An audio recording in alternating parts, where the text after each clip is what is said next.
சங்கீதம் 144 முதல் வசனம்.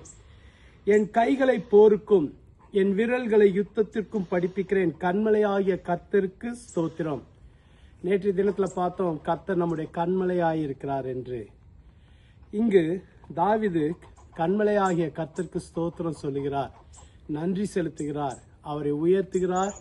எதற்காக தெரியுமா? கைகளை போர்க்கும் விரல்களை யுத்தத்திற்கும் கர்த்தர் படிப்பிக்கிறாராம். நாம் செய்ய வேண்டிய ஒரு நல்ல போராட்டம் நம்ம எல்லோருக்கும் உண்டு. அந்த நல்ல போராட்டத்திற்கு நம்முடைய கைகளை கர்த்தர் பழக்குவிக்கிறார், நம்முடைய விரல்களையும் பயிற்றுவிக்கிறார். தாவீதுடைய வாழ்க்கை கர்த்தருடைய யுத்தங்களை நடத்தும்படியாக அழைக்கப்பட்ட ஒரு வாழ்க்கை.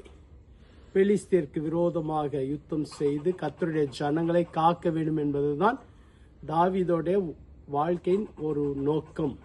பல நோக்கங்களில் அது ஒன்று. அதற்காக தான் தாவீது சொல்கிறார், என் கைகளை யுத்தத்துக்கு பழக்கி வைக்கிற தேவன். உங்களுடைய வாழ்க்கையிலும் ஒரு நோக்கத்தை கர்த்தர் வைத்திருக்கிறார். ஒவ்வொருத்தர் வாழ்க்கைக்கும் ஒரு நோக்கம் இருக்கு. உங்க வாழ்க்கை நோக்கத்திற்கு ஏற்ப உங்க கைகளை பழக்கி வைக்கிறார், உங்க விரல்களை பயிற்றுவிக்கிறார், உங்களை பயிற்றுவிக்கிறார். உங்களை அப்படியாக கர்த்தர் நடத்துகிறார். ஆகவே சோர்ந்து போகாதீங்க. கண்மலை ஆகிய தேவனாகிய கர்த்தர் உங்கள் விரல்களையும் உங்களுடைய கைகளையும் யுத்தத்துக்கு படிப்பிக்கிறார்.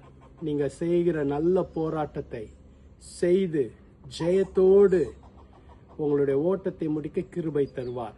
அது மாத்திரல்ல, உங்களுடைய வாழ்க்கையின் ஒவ்வொரு பகுதியிலும் கர்த்தர் வெற்றியை கொண்டு வருவார். உங்களை எதிர்த்து நின்று போராடுகிற சத்ருவை பார்த்து பயப்படாதீங்க. சத்ருவின் மீது கர்த்தர் ஜெயம் கொடுக்கிற தேவன். ஜெபிக்கலாமா? எங்களை அதிகமாக நேசிக்கிற நல்ல ஆண்டவரே, இந்த நல்ல வேலையில உங்களுடைய கரத்துக்குள்ளாக எங்களை ஒப்பு கொடுக்க நீர் எங்கள் கண்மலையாகிய தேவன். எங்களுடைய வாழ்க்கையின் நோக்கத்தை நிறைவேற்ற எங்களுக்கு எங்கள் கைகளையும் எங்கள் விரல்களையும் கர்த்தர் யுத்தத்துக்கு படிப்பிக்கிறதுக்காக நன்றி செலுத்துகிறோம். ஆண்டவரே, ஒவ்வொருத்தரையும் உற்சாகப்படுத்த பலப்படுத்தும், ஒவ்வொருத்தருக்கும் ஜெயத்தை தரும், ஆசீர்வதியும் வழிநடத்தும். இயேசுவின் மூலம் ஜெபிக்கிறோம் பிதாவே, ஆமென். கர்த்தர் உங்களை ஆசீர்வதிப்பாராக. ஆமென்.